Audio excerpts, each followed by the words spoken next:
Il y a du monde à Paris, vous emmène beaucoup moins loin, à Vincennes, dans la banlieue parisienne, pour le Festival America. La crème de la crème des auteurs d'outre-Atlantique vous donne rendez-vous.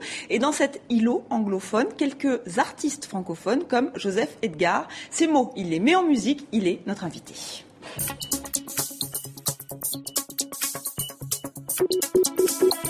Joseph Edgar qui est donc avec nous et vous serez ce soir donc à Vincennes pour une nuit canadienne et acadienne, car vous êtes les deux, canadiens et acadiens. Exact. Alors, c'est vrai que vous êtes auteur, compositeur, interprète, vous êtes en concert, je l'ai dit. On a toujours un peu du mal avec la définition d'acadien ou d'acadienne. Pour vous, ça représente quoi d'être acadien ? Ben pour moi, ça représente qui je suis, en fin de compte. Mes ancêtres, quand ils sont installés au Canada, c'était le premier peuple francophone à se rendre en Amérique du Nord. Et puis, ils se sont créés un endroit qu'ils ont nommé l'Acadie.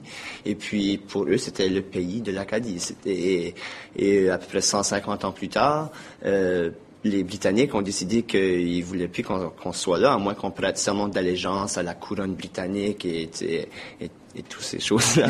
et puis on a refusé carrément. On a dit non, on signe pas de papier pour dire qu'on prête serment d'allégeance. Nous, on est acadiens, on n'est pas anglais. Donc on dit comme ça, on vous met sur des bateaux et au revoir. Vous êtes plus les bienvenus ici. Quoique c'était nous qui étions là avant, avec les Premières Nations, là. Et puis, donc, on a tout perdu nos terres, et puis on était déportés. Il y en a qui sont été dans les Antilles, il y en a qui se sont retournés en France. Donc c'est un passé très fort et que vous incarnez aujourd'hui. Ouais, c'est ça. Donc là, nous, on est tous revenus sur ces terres-là. Et puis, l'Acadie existe encore de façon mythique, mais quand même, ouais. Et les Acadiens parlent français. Et oui. vous chantez en français, vous écrivez, puisque vous êtes auteur, compositeur, interprète. Et on va tout de suite écouter un extrait de votre 3e album. Il y a un train qui s'en vient, et c'est la chanson éponyme d'ailleurs.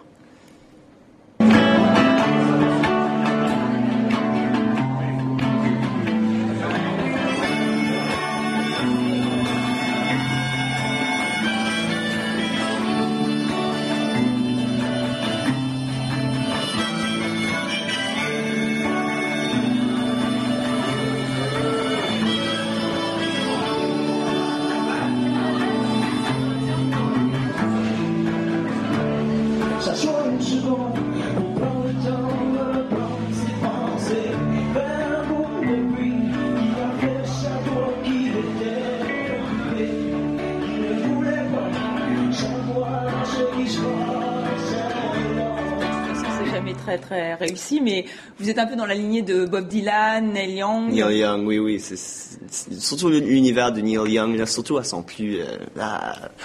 Elles sont acoustiques aussi. Oui, aussi, c'est ça, c'est à la base acoustique quand même. T'sais. Et pourtant, alors, eux ils chantent en anglais, mais vous avez vraiment choisi de chanter en français parce que vous êtes acadien, parce que c'est important pour vous de chanter en français? Oui, pour moi, c'est très important de garder la langue française vivante en Acadie, que je puisse transmettre à mes enfants, et donc, ouais, c'est un peu un statement.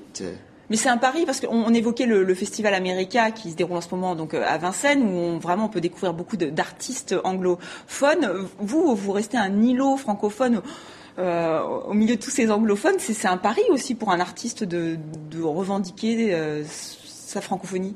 Oui, mais tu sais, au bout de la ligne, si tu as passé ta vie à faire quelque chose qui t'es pas tout juste quitté, tu sais, je sais pas si t'es si tant heureux à la fin de tout. Donc pour moi, c'est un pari que je suis prêt à prendre. Oui, puis on sent que c'est une grande famille. Il y a beaucoup de festivals acadiens au Canada, et pas seulement. Vous êtes très proche de la Louisiane. Comment ça se passe? Oui, c'est ça. Il y a comme un genre d'une sainte trinité entre la province du Québec, l'Acadie et la Louisiane.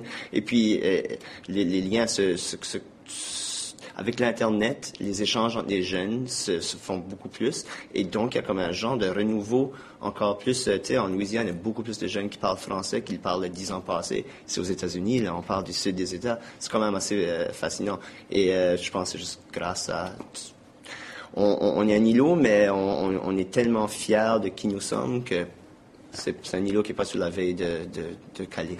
Et d'ailleurs, j'ai vu que vous aviez donné un concert, vous aviez réalisé un concert pour soutenir les habitants de la Louisiane avec ce qui s'est passé dans le golfe du Mexique, avec cette marée noire dont on connaît encore mal les conséquences. Là aussi, c'est un côté engagé, écolo, mais pas seulement. Ouais, je connais bien des gens par là que ils leur venir tout de suite et ils savent pas trop qu'est-ce qui va se passer. Donc pour moi, de venir chercher mes cousins et frères et sœurs acadiens, de les aider, c'était la moindre affaire que je pouvais faire. Donc c'était.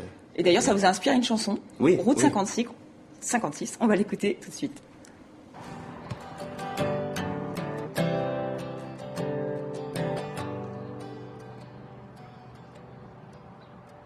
Pour la route 56, je m'en viens.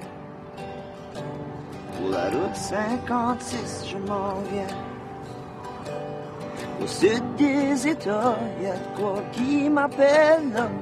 Et en Louisiane, je m'en vais. Vers la route 56, je m'en vais. Vers la route 56, je m'en vais. Avant que l'eau monte trop vite du golfe de Mexique, pour la route 56, je m'en vais. Alors cette chanson, vous l'avez écrite déjà pour parler de ce qui se passait avant la marée noire.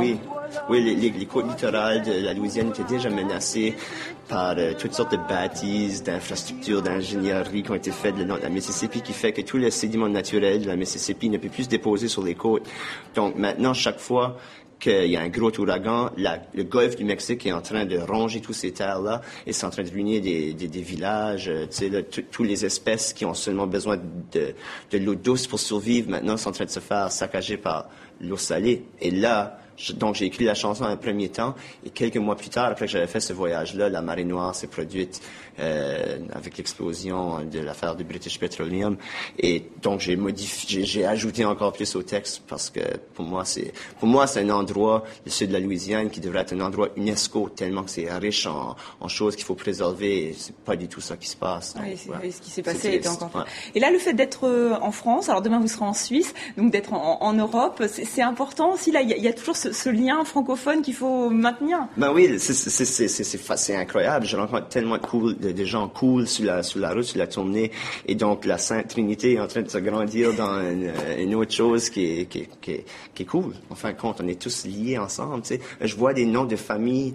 des noms de rues qui ont des noms de famille acadiennes que je croyais, puis là je les vois ici, rue des Lombards. Des Lombards, il y en a plein chez nous, mais je savais pas. Tu sais, donc c'est cool. Une grande famille francophone. Merci beaucoup d'être venu sur le plateau de TV5 Monde. Et puis donc, vous êtes en concert ce soir à Vincennes pour tous les francophones et les autres qui sont là pour pouvoir vous écouter. Et je rappelle le titre de votre album, Il y a un train qui s'en vient. Il y a du monde à Paris, c'est fini. Merci beaucoup. Merci. Et demain, nous recevons Alain Mabanckou pour son dernier roman. Demain, j'aurai 20 ans. Et c'est la fin de ce journal. Merci à vous de l'avoir suivi.